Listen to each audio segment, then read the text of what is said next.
കേന്ദ്രത്തിൻ്റെ പ്രതിപക്ഷ നേതാവ് കഴിഞ്ഞ ദിവസം വന്നുള്ള പ്രഖ്യാപനം 3000 രൂപ പെൻഷൻ വളരെ സന്തോഷമുണ്ട്. എന്താണെന്ന് വെച്ചാൽ 2021 നിങ്ങൾക്ക് പ്രഖ്യാപിച്ചത് 6000 രൂപ പെൻഷനാണ്. കുറച്ച് കുറഞ്ഞിട്ടുണ്ട്, അതിൽ കുഴപ്പമില്ല. പക്ഷേ ഒരു കാര്യം മനസ്സിലാക്കേണ്ടത്, നിങ്ങൾ ഭരിച്ചുകൊണ്ടിരുന്ന സമയത്ത് 100 രൂപ പെൻഷൻ, വെറും 100 രൂപ പെൻഷൻ വർദ്ധിപ്പിച്ചിട്ട് അതുപോലും 18 മാസം കുടിശ്ശികയാക്കിയവരാണ് നിങ്ങൾ, വെറും 32 ലക്ഷം ആളുകൾക്ക് വേണ്ടി. എന്നാൽ ഇന്ന് 64 ലക്ഷം മനുഷ്യരുടെ ഇടയിലേക്ക് 2000 രൂപ വീതം പെൻഷൻ എത്തുന്നുണ്ട്. 1 കോടി മനുഷ്യർക്കാണ് സർക്കാർ ഇങ്ങനെയുള്ള സേവനം നൽകുന്നത്. ഏത് പണമായി, ചെറിയ തോതിലെങ്കിലും അവരുടെ ചെയ്യുന്ന ജോലിക്ക് സർക്കാർ ഒരു പരിഗണന കൊടുക്കുന്നത്.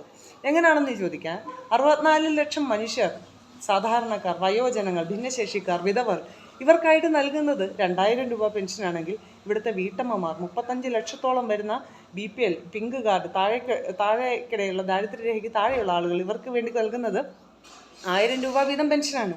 ഇവിടുത്തെ യുവജനങ്ങൾ അവരുടെ ടെക്നിക്കൽ കോഴ്സുകൾ, സാങ്കേതിക വിദ്യ പഠിക്കുന്നതിനുള്ള അല്ലെങ്കിൽ പരിശീലനം നൽകുന്നതിനുള്ള കോഴ്സുകൾ, അതിനൊക്കെ ആയിട്ട് നൽകുന്നത് 1000 രൂപ വീതം 5 ലക്ഷം ആളുകൾക്ക്.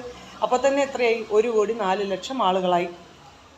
പിന്നെയുള്ളത് ആശാപ്രവർത്തകർ, അങ്കണവാടിക്കാർ, പാചക തൊഴിലാളികൾ, ഇവിടുത്തെ കുടുംബശ്രീ ADSകൾ, ഇങ്ങനെയൊക്കെ എടുത്തു നോക്കുമ്പോൾ ഏകദേശം 1.5 കോടി മനുഷ്യരുടെ ഇടയിലേക്കാണ് സർക്കാർ ഇങ്ങനെയുള്ള സേവനം ഈ 1000 രൂപയും 2000 രൂപയ്ക്കായിട്ട് കൊടുക്കുന്നത്.